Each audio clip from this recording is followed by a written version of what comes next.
Hi, my name is Nicola Jennings. I'm director of Colnaghi Foundation. Welcome to Colnaghi Foundation Lates, talks with interesting people about new art exhibitions, publications and events in the UK and around the world. Today I'm delighted to welcome Toto Bergamo Rossi. Toto is the director of Venetian Heritage, which is saving a lot of Venice's heritage from all sorts of different crises which we've seen over the past few years. Toto trained as an art restorer, specialised in stone and marble, and has spent the whole of his professional life working on restoration and preservation of the heritage in Venice. So Toto, give me an idea of what your current projects are and what the challenges are in terms of you've had the floods last autumn, which were terrible, the worst in many years. And now you've had the COVID crisis. So tell me a little bit about how the situation is and what you're working on at the moment. Yes, I have to say we started again to work a month ago. So we have thank God, we have many projects. And so we are very happy to be back and follow all the projects and also propose new projects. For example, I give you the big news that's happened like 2 days ago. We were able to receive an important donation for some friends of ours from Las Vegas, Roger Thomas and Arthur Libera. They decided to adopt the restoration of the San Giobbe altarpiece by Giovanni Bellini, who is one of the most amazing early Renaissance painting that we have at the Galleria dell'Accademia, but it's one of the most important altarpieces in the world. And we're gonna restore this inside the museum, so it's gonna be like an open temporary laboratory. And this is a great news because it's a donation of 250,000 euro, and the paintings is suffering a lot because it's painted on wooden planks, so it's in movements, let's say. And also they're gonna move the painting from where it is to a different location where it's going to be exhibited in a much better way in the ex-church of the Accademia at the end. So this is quite a good message to the city and to everybody, to the one that loves Venice, to see that we are going on. And other project that we have under restoration is this amazing double stairs designed by Mauro Coduzzi at the end of 15th century in the Scuola San Giovanni Evangelista. It's almost a €1 million project. It's not about a simple cleaning of the stones and the vaults and the ornaments, but in this case we went down to the foundation, digging, and found some old problem, and the stairs in fact was like falling apart. All the pilasters, the steps, the arches are all sculpted in a very refined way, and in the middle of this huge monumental stairs that, if you see in section, it looks like a bridge with the two ramp and the top part. It was huge cracks everywhere, but not little cracks, like cracks that you put some fingers in. So now, for example, we opened the vault from above and we are consolidating everything. And before the COVID, we were working on the foundation, so we were digging in and make some injections, and so it's big work. We are also doing the last of the new wings of the Accademia Galleria, the Accademia Museum in Venice. So we are financing the permanent setup of these two big neoclassic rooms where they're gonna hang almost 60 works of art of the 17th and 18th century Venetian paintings.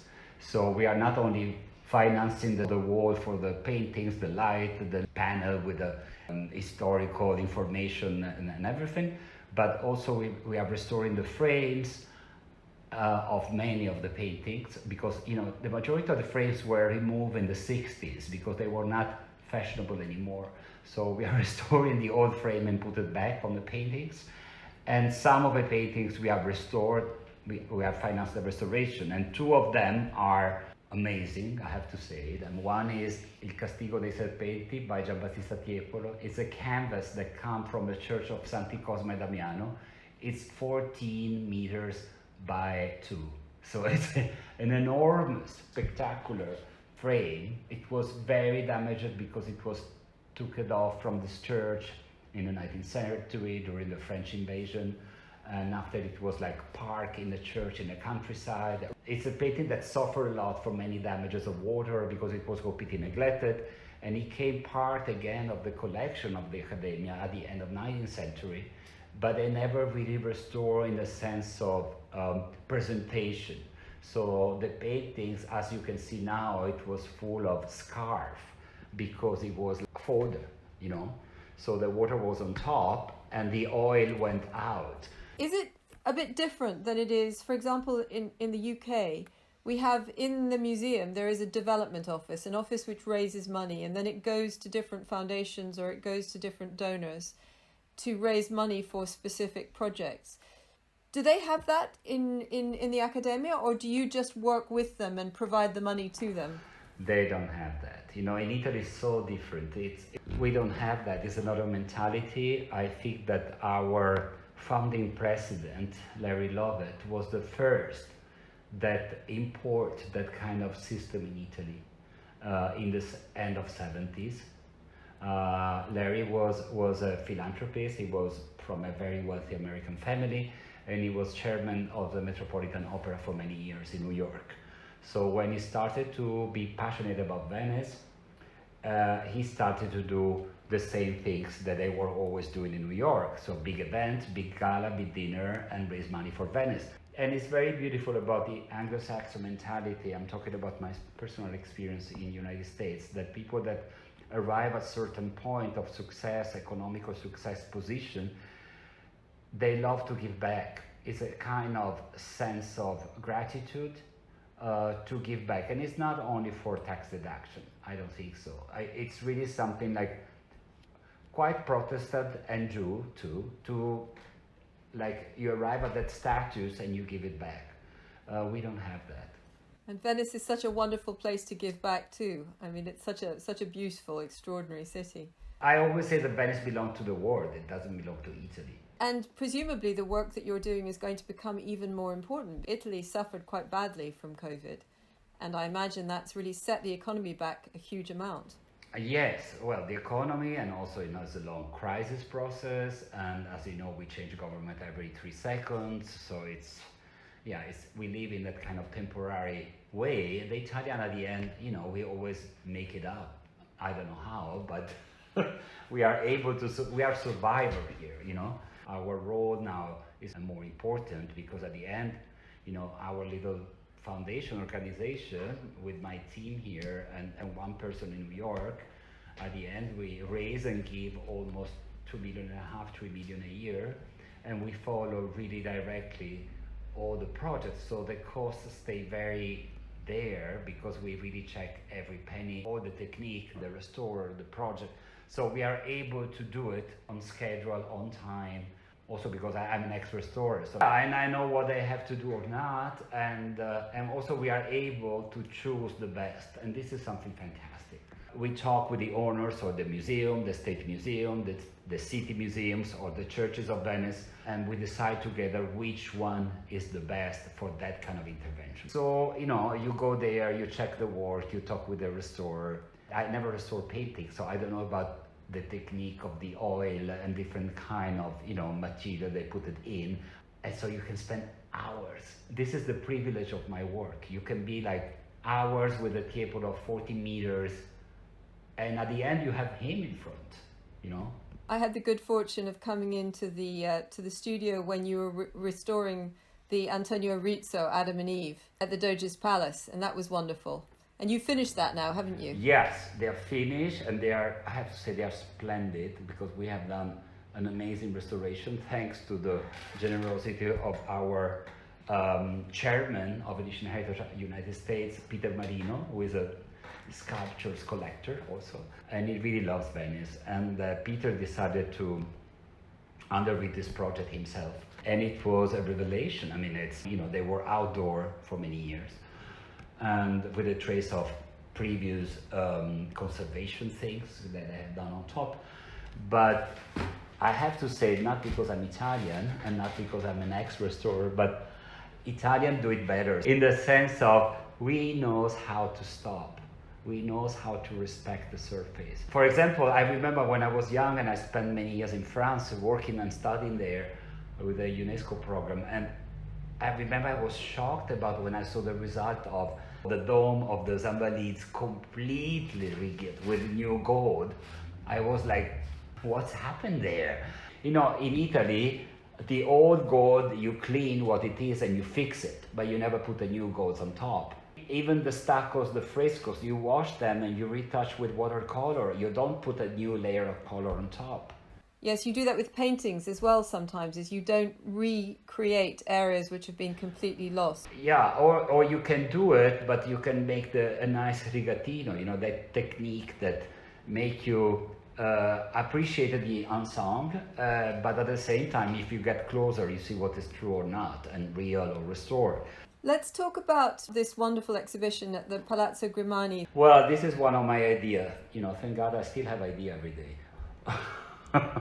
The Palazzo Grimani, it's one of a few manieristic palazzo, manieristic in the sense Roman Florentine kind of art and architectural things in Venice.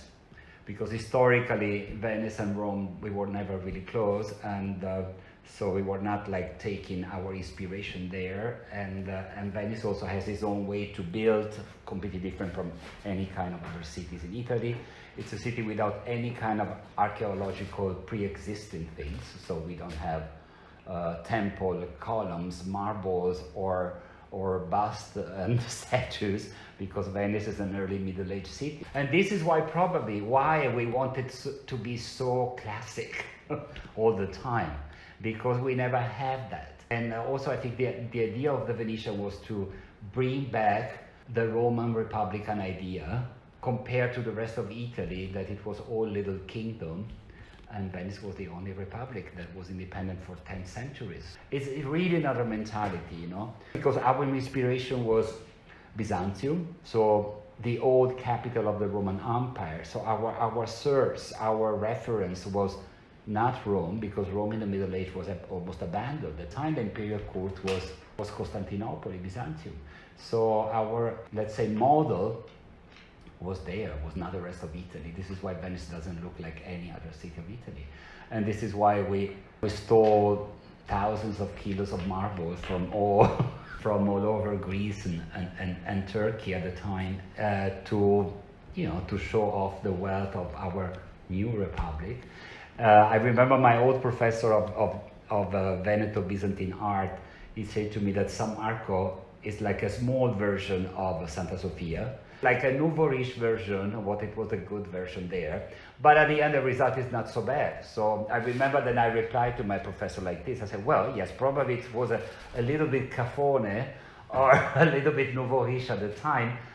But I think that after a few centuries, it's not bad.